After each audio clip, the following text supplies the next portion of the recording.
2. गण सन्निपात। जब तक रथ की घंटियों का घोष सुनाई देता रहा और रथ की ध्वजा दिख पड़ती रही, वैशाली का जनपद मार्ग पर उसी ओर मंत्र विमोहित सा देखता रह गया। अम्बपाली का वो अपूर्व रूप ही नहीं, उसका तेज, दर्प, साहस और दृढ़ता सब कुछ उन्हें अकल्पित दिख पड़ी। जो थोड़े से वाक्य अम्बपाली ने सभा में कहे, उनका सभी पर भारी प्रभाव पड़ा। कुछ लोग निरीह नारीत्व की इस कानूनी लांछना के विरोधी हो गए। उन्होंने चिल्ला चिल्ला कर कहना आरंभ किया कि कौन देवी अम्बपाली को बलात् नगर वधू बनाएगा। हम उसके रक्त से वसुंधरा को डुबो देंगे।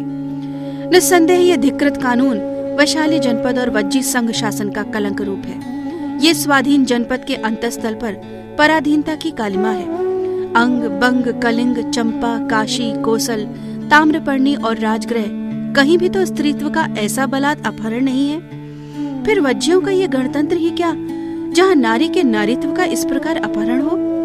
ये हमारी रक्षणीय कुलवधुओं, पुत्रियों और बहनों की प्रतिष्ठा और मर्यादा का घोर अपमान है। इसे हम सहन नहीं करेंगे। हम विद्रोह करेंगे, समाज से, संघ से, अष्टकुल के गणतंत्र से और गण परिषद से। कुछ सामंतों ने अपने अपने खड़ग कोष से खींच लिए। चलती बार अम्बपाली जो शब्द कह गई थी, उससे उनके हृदय तीर से बिद्ध पक्षी की भांति आहत हो गए थे। उन्होंने क्रूर स्वर में हथियार ऊंचे उठाकर कहा, अरे वैशाली की जनपद कल्याणी देवी अम्बपाली नील पदम प्रसाद में परिषद के वधिकों की प्रतीक्षा कर रही हैं। कौन उन्हें वध करने के लिए वधिकों को भेजता है, हम देखेंगे। हम अभी अभी उसके खंड खंड कर डालेंगे। हम इस संथागार का एक एक पत्थर धूल में मिला देंगे। कुछ सेठी पुत्र पागलों की भांति बक रहे थे। वज्जियों के इस गणतंत्र का नाश हो, हम राजगृह में जा बसेंगे। देवी अम्बपाली जिए, हमारे धन और प्राण देवी अम्बपाली पर उत्सर्ग हैं। पृष्ठ 20। इस पर सबने उच्च स्वर में जय बोध किया। जय देवी अम्बपाली की जय, जनपद कल्याणी को अभय। परंतु बहुत से उद्धत तरुण सामंत पुत्र शस्त्र चमका चमका कर और हवा में भाले उछाल उछाल कर अपने अश्व दौड़ाने लगे। वे कह रहे थे कि उसका वध वधिक नहीं कर सकते। हम उसके दिव्य देह का उपयोग करना चाहते हैं। हम उसके शरद चंद्र की चांदनी के समान रूप सुधा का पान किया चाहते हैं। उनके अनिंद यौवन का आनंद लिया चाहते हैं। वो हमारी है, हम सबकी है। वो वैशाली का प्राण, वैशाली की शोभा, वैशाली के जीवन की केंद्र स्थली है। वो वैशाली की नगर वधू है। उसकी वे शर्तें कुछ भी हों, हमें स्वीकार हैं। हम सर्वस्व देकर भी उसे प्राप्त करेंगे या स्वयं मर मिटेंगे। प्रतिहार और दंडधर परिषद की व्यवस्था स्थापना में असमर्थ हो गए। तब गणपति सुनंद ने खड़े होकर कहा, आयुष्मान, शांत होकर देवी अम्बपाली की शर्तों को सुने। उन पर अभी गण सन्निपात का छंद ग्रहण होगा। उन शर्तों की पूर्ति होने पर देवी अम्बपाली स्वेच्छा से नगर वधू होने को तैयार हैं। एक बार संथागार में फिर सन्नाटा छा गया, परंतु क्षण भर बाद ही बहुत से कंठ एक साथ चिल्ला उठे, कहिए भंते गणपति, वे शर्तें क्या है और कैसे उनकी पूर्ति की जा सकती है। गणपति ने कहा, सब आयुष्मान और भंते गण सुने। देवी की पहली शर्त यह है कि उसे रहने के लिए सप्तभूमि प्रासाद, 9 कोटि स्वर्ण भार, प्रासाद के समस्त साधन और वैभव सहित दिया जाए। गण सदस्य जड़ हो गए, नागरिक भी विचलित हुए। बहुत से राजवर्गियों की भ्रुकुटियों में बल पड़ गए। महामात्य सुप्रिय ने क्रुद्ध होकर कहा, भंते, ये असंभव है, ऐसा कभी नहीं हुआ। सप्तभूमि प्रासाद जम्बू द्वीप भर में अद्वितीय है। उसका वैभव और साधन एक राजतंत्र को संचालन करने योग्य है। उसका सौष्ठव ताम्रलिप्ति, राजगृह, श्रावस्ती और चंपा के राजमहलों से बढ़ चढ़कर है। फिर 9 कोटि स्वर्णभार? नहीं नहीं, 9 कोटि स्वर्णभार देने पर वज्जी संघ का राजकोष ही खाली हो जाएगा। नहीं नहीं, ये शर्त स्वीकार नहीं की जा सकती, किसी भांति भी नहीं, किसी भांति भी नहीं। उद्वेग से उनका वृद्ध शरीर कांपने लगा और वे हाँफते हाँफते बैठ गए। बहुत से सेठी पुत्र एक साथ ही बोल उठे, क्यों नहीं दिया जा सकता? राजकोष यदि रिक्त हो जाएगा तो हम उसे भर देंगे। अष्टकुल दूसरे प्रासाद का निर्माण कर सकता है। हम 100 कोटि स्वर्णभार भी देने को प्रस्तुत हैं। सामंत पुत्रों ने अपने अपने भाले चमका चमका कर कहा, देवी अम्बपाली को सप्तभूमि प्रासाद, संपूर्ण साधना और वैभव तथा 9 कोटि स्वर्णभार सहित दे दिया जाए। वो प्रासाद, वो वैभव वैशाली के जनपद का है। वो हमारा है, हम सबका है। हमने गर्म रक्त के मूल्य पर उसका निर्माण कराया है। जिस प्रकार अनुपम रूप यौवन श्री की अधिष्ठात्री देवी अम्बपाली हमारी हम सबकी है, उसी प्रकार अप्रतिम वैभव और सौष्ठव का आगार सप्तभूमि प्रासाद भी हमारा हम सबका है। पृष्ठ 21। वो अवश्य वैशाली के जनपद का सांध्य क्रीड़ा स्थल होना चाहिए। गणपति ने खड़े होकर हाथ के इशारे से सबको चुप रहने को कहा। फिर कहा, भंतेगण, अब मैं आपसे पूछता हूँ कि क्या आपको देवी अम्बपाली की पहली शर्त स्वीकार है? यदि किसी को आपत्ति हो तो बोले। सभा भवन में सब चुप थे। गणपति ने कहा, सब चुप है। मैं फिर दूसरी बार पूछता हूँ और अब तीसरी बार भी सब चुप है। तो भंते, वज्जियों का यह सन्निपात देवी अम्बपाली की पहली शर्त स्वीकार करता है। सभा के बाहर भीतर हर्ष की लहर दौड़ गई। एक बार फिर देवी अम्बपाली के जयनाद से संथागार गूंज उठा। गणपति ने कुछ ठहर कर कहा, भंते, अब देवी की शेष 2 शर्तें भी सुनिए। उसकी दूसरी शर्त यह है कि उसके आवास के दुर्ग की भांति व्यवस्था की जाए, और तीसरी ये कि उसके आवास में आने जाने वाले अतिथियों की जांच पड़ताल गणकाध्यक्ष न करे। गणपति के ये कहकर बैठते ही महाबलाधिकृत सुमन ने क्रोध से आसन पर पैर पटक कर कहा, भंते, ये तो आत्मघात से भी अधिक है। मैं कभी इसका समर्थन नहीं कर सकता कि देवी का आवास दुर्ग की भांति व्यवस्थित रहे। इसका तो स्पष्ट ये अर्थ है कि देवी अम्बपाली अलग ही अपनी सेना रखेगी और नगर के कानून उसके आवास में रहने वालों पर लागू नहीं होंगे। संधि विग्राहिक जयराज ने कहा, और उसके आवास में कौन आता जाता है? यदि इसकी जांच पड़ताल गणकाध्यक्ष न करेंगे तो निश्चय ही अम्बपाली का आवास शीघ्र ही षड्यंत्रकारी शत्रुओं का एक अच्छा खासा अड्डा बन जाएगा, और वे लोग निश्चिंतता से वैशाली में ही बैठकर वैशाली के गणतंत्र की जड़ उखाड़ने के सब प्रयत्न करते रहेंगे। और यदि कभी नगर रक्षक को किसी चोर या षड्यंत्रकारी के वहां रहने का संदेह होगा, तभी देवी की सेना राज्य की सेना के कार्य में बाधा डाल सकेगी। और यदि वो चोर कोई शत्रु, राजा या सम्राट हुआ, तो उसकी सेना को भीतर बाहर से पूरी सहायता प्राप्त हो जाएगी। भंते, मैं कहना चाहता हूँ कि इस समय वैशाली का गणसंघ चारों ओर से शत्रुओं से घिरा हुआ है। एक तरफ राजगृह के सम्राट बिंबिसार उसे विषम लोचन से देखते हैं, दूसरी ओर मत्स्य, अंग, बंग, कलिंग, कोसल और अवंती के राजाओं की उस पर सदा वज्र दृष्टि बनी हुई है। वे सदा वैशाली के गणसंघ को ध्वस्त करने की ताक में रहते हैं। यदि हमने देवी अम्बपाली की ये 2 शर्तें स्वीकार कर ली तो निस्संदेह उसका आवास शत्रुओं के गुप्तचरों का एक केंद्र बन जाएगा, और हमारे घर में एक ऐसा छिद्र हो जाएगा जिससे हम वैशाली जनपद की रक्षा नहीं कर सकेंगे। संथागार से बाहर भीतर फिर विषम कोलाहल हुआ, परंतु गणनायक सुनंद के खड़े होते ही सब चुप हो गए। गणपति ने कहा, भंते, अम्बपाली जैसी गुण गरिमापूर्ण जनपद कल्याणी के लिए जनपद को कुछ बलिदान तो करना ही होगा। पृष्ठ 22।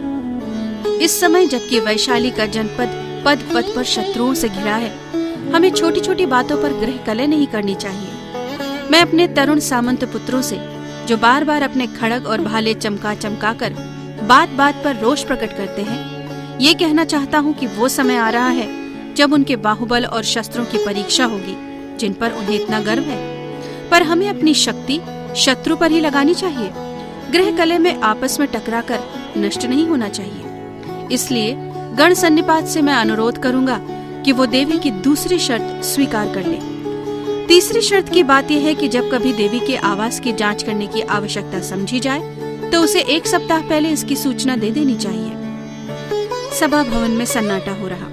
गणपति कुछ देर को चुप रहकर बोले, भंतेगण सुने, जैसा मैंने प्रस्ताव किया है, देवी अम्बपाली की दूसरी शर्त ज्यों की त्यों और तीसरी प्रस्तावित संशोधन के साथ स्वीकार कर ली जाए। इस पर जो सहमत हो वे चुप रहे, जो असहमत हो वे बोले। सब कोई चुप रहे।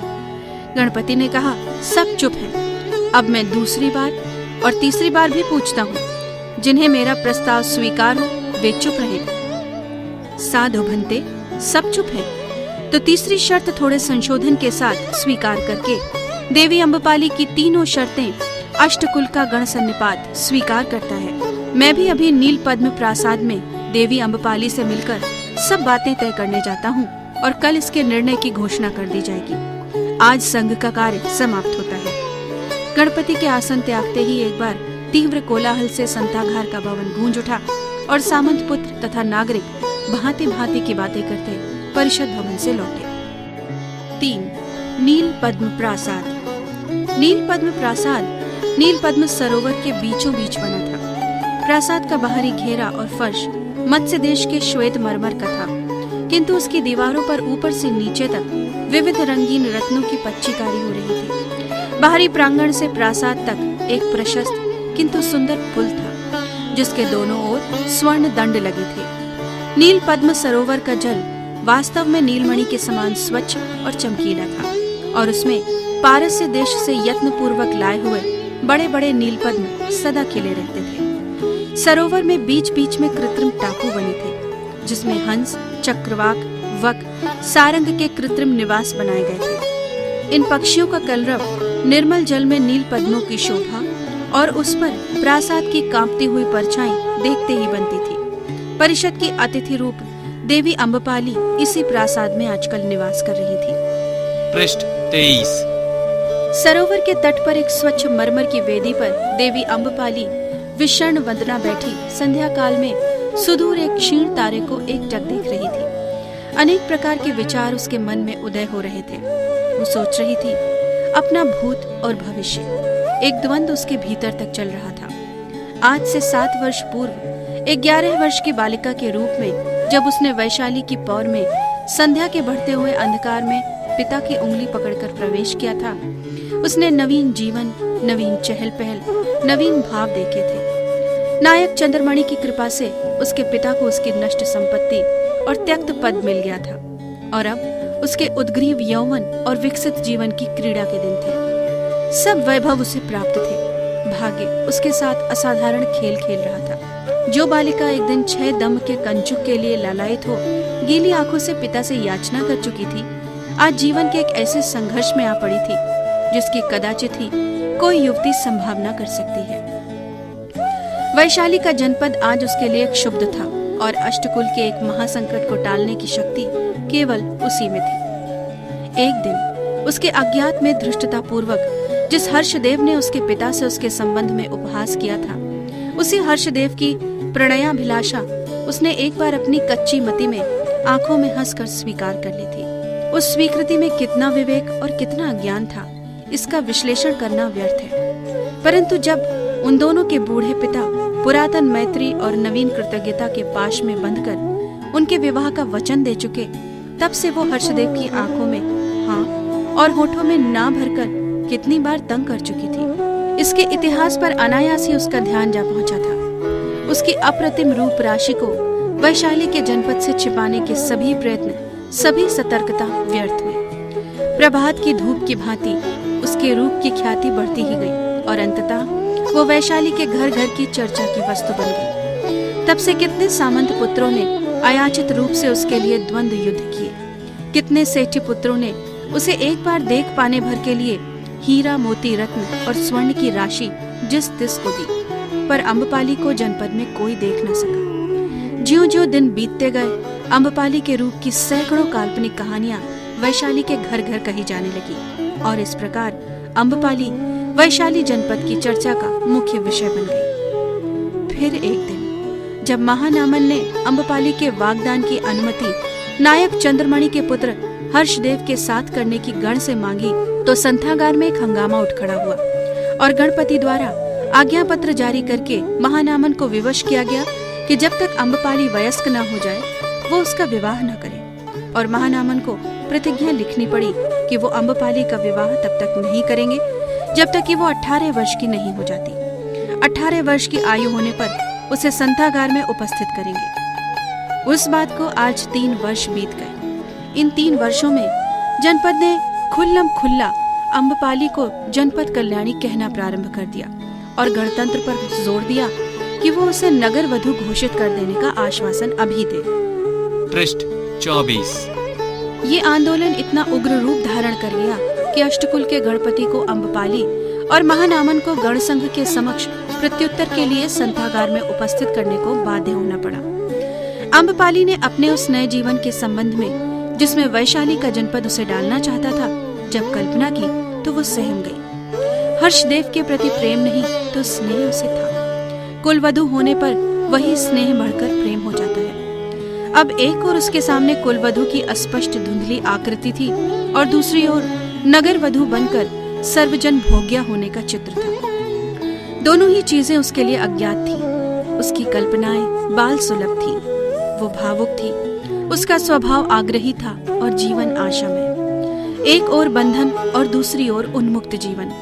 एक ओर एक व्यक्ति को मध्य बिंदु बनाकर आत्मार्पण करने की भावना थी, दूसरी ओर विशाल वैभव, उत्सुक जीवन और महाविलास की मूर्ति थी। उसका विकसित साहसी हृदय द्वंद में पड़ गया और उसने अपनी 3 शर्तें परिषद में रख दी। उसने सोचा, जब कानून की मर्यादा पालन करनी ही है तो फिर जीवन को वैभव और अधिकार की चोटी पर पहुंचाना ही चाहिए। और वैशाली के जिस जनपद ने उसे इस ओर जाने को विवश किया है, उसे अपने समर्थ चरणों से रौंद रौंद कर दलित करना चाहिए। विचारों की उत्तेजना के मारे उसका वक्षस्थल स्थल लोहार के धौंकने की भांति उठने बैठने लगा। उसने दांतों में होंठ दबाकर कहा, मैं वैशाली के स्त्रैण पुरुषों से पूरा बदला लूंगी। मैं अपने स्त्रीत्व का पूरा सौदा करूंगी।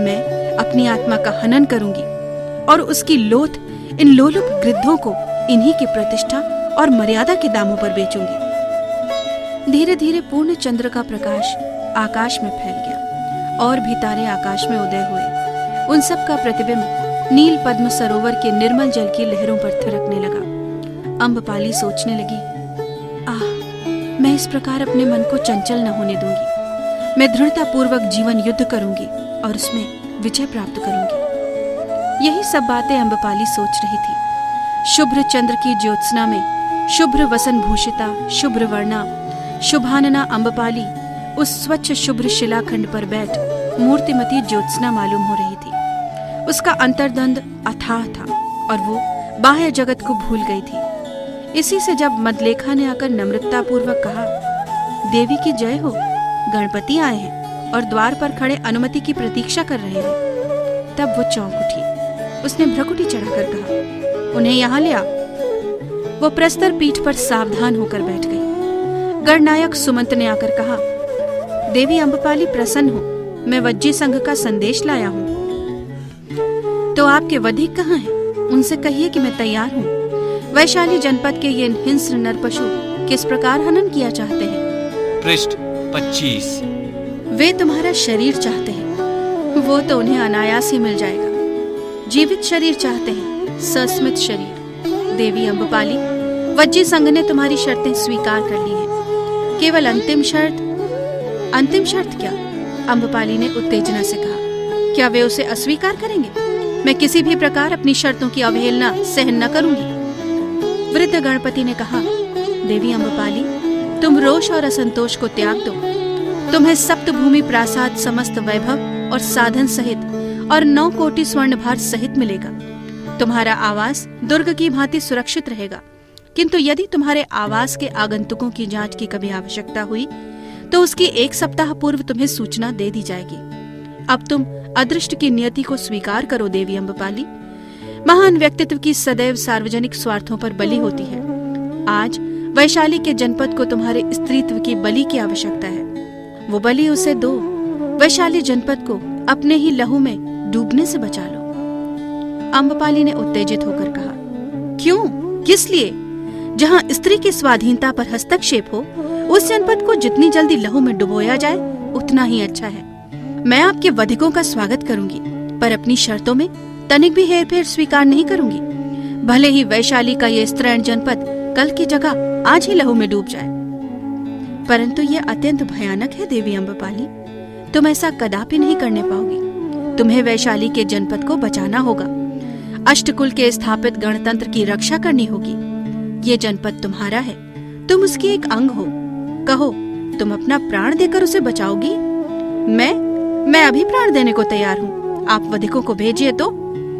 गणपति ने आर्द्रकंठ से कहा, तुम चिरंजीवनी हो देवी अम्बपाली, तुम अमर हो। जनपद की रक्षा का भार स्त्री पुरुष दोनों पर ही है। पुरुष सदैव इस पर अपनी बलि देते आए हैं, स्त्रियों को भी बलि देनी पड़ती है। तुम्हारा ये दिव्य रूप, ये अनिंद्य सौंदर्य, ये विकसित यौवन, ये तेज, ये दर्प, ये व्यक्तित्व स्त्रीत्व के नाम पर किसी एक नगण्य व्यक्ति के दासत्व में क्यों सौंप दिया जाए? तुम्हारी जैसी असाधारण स्त्री क्यों एक पुरुष की दासी बने? यही क्यों धर्म है देवी अम्बपाली? समय पाकर रूढ़ियां ही धर्म का रूप धारण कर लेती हैं और कापुरुष उन्हीं की लीक पीटते हैं। स्त्री अपना तन मन प्रचलित रूढ़ी के आधार पर एक पुरुष को सौंपकर उसकी दासी बन जाती है और अपनी इच्छा अपना जीवन उसी में लगा देती है। वो तो साधारण जीवन है। पर देवी अम्बपाली, तुम असाधारण स्त्री रत्न हो, तुम्हारा जीवन भी असाधारण ही होना चाहिए। तो इसीलिए वैशाली का राष्ट्र मेरी देह को आक्रांत किया चाहता है। क्यों? अम्बपाली ने होंठ चबाकर कहा। पृष्ठ 26। इसीलिए वृद्ध गणपति ने स्थिर मुद्रा में कहा, देवी अम्बपाली, वैशाली का जनपद अप्रतिम सप्तभूमि प्रासाद, 9 कोटि स्वर्णभार और प्रासाद की सब सज्जा, रत्न, वस्त्र और साधन तुम्हें दे रहा है।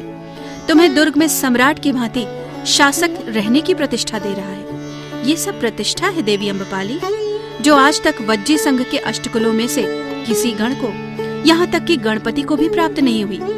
अब और तुम चाहती क्या हो? तो ये मेरा मूल्य ही है ना, इसे लेकर मैं अपनी देह वैशाली जनपद के अर्पण कर दूं। आप यही तो कहने आए हैं। निस्संदेह मेरे आने का यही अभिप्राय है देवी अम्बपाली, किंतु अभी जो तुम्हें अटूट संपदा मिल रही है, यही तुम्हारा मूल्य नहीं है। ये तो उसका एक क्षुद्र भाग है। विश्व की बड़ी बड़ी संपदाएं और बड़े बड़े सम्राटों के मस्तक तुम्हारे चरणों पर आ गिरेंगे। तुम स्वर्ण, रत्न, प्रतिष्ठा और श्री से लद जाओगे। इस सौभाग्य को, इस अवसर को मत जाने दो देवी अम्बपाली। तो आप ये एक सौदा कर रहे हैं, किंतु यदि मैं ये कहूँ कि मैं अपनी देह का सौदा नहीं करना चाहती, मैं हृदय को बाजार में नहीं रख सकती, तब आप क्या कहेंगे? अम्बपाली ने वक्र दृष्टि से वृद्ध गणपति को देखकर कहा।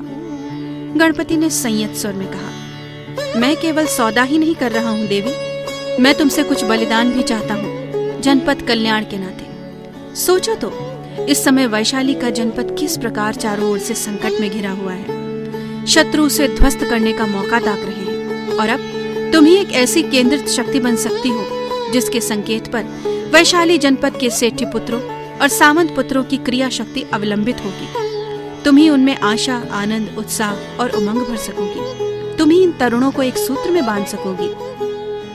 वैशाली के तरुण तुम्हारे एक संकेत से, एक स्निग्ध कटाक्ष से वो कार्य कर सकेंगे जो अष्टकुल का गणसंघ तथा संथागार के संपूर्ण राजपुरुष मिलकर भी नहीं कर सकते। वृद्ध गणपति इतना कहकर घुटनों के बल धरती पर झुक गए। उन्होंने आंखों में आंसू भरकर कहा, देवी अम्बपाली, मैं जानता हूँ कि तुम्हारे हृदय में एक ज्वाला जल रही है, परंतु देवी, तुम वैशाली के स्वतंत्र जनपद को बचा लो, नहीं तो वो ग्रह कलह करके अपने ही रक्त में डूब कर मर जाएगा। वो आज तुम्हारे जीवित शरीर की बलि चाहता है, वो उसे तुम दो। मैं समस्त वज्जियों के जनपद की ओर से तुमसे भीख मांगता हूँ। अम्बपाली उठ खड़ी हुई।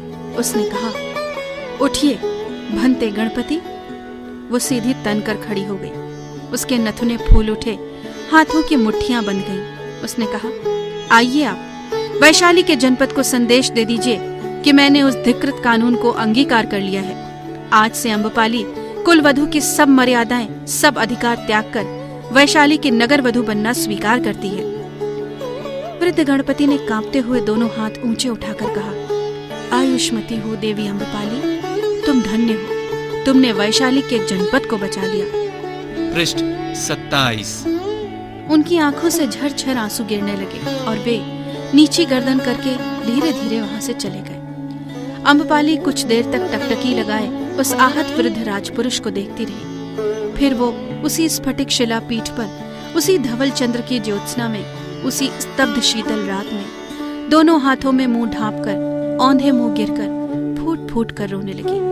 नील पद्म सरोवर की आंदोलित तरंगों में कंपित चंद्रबिंब ही इस दलित द्रवित हृदय के करुण रुदन का एकमात्र साक्षी था।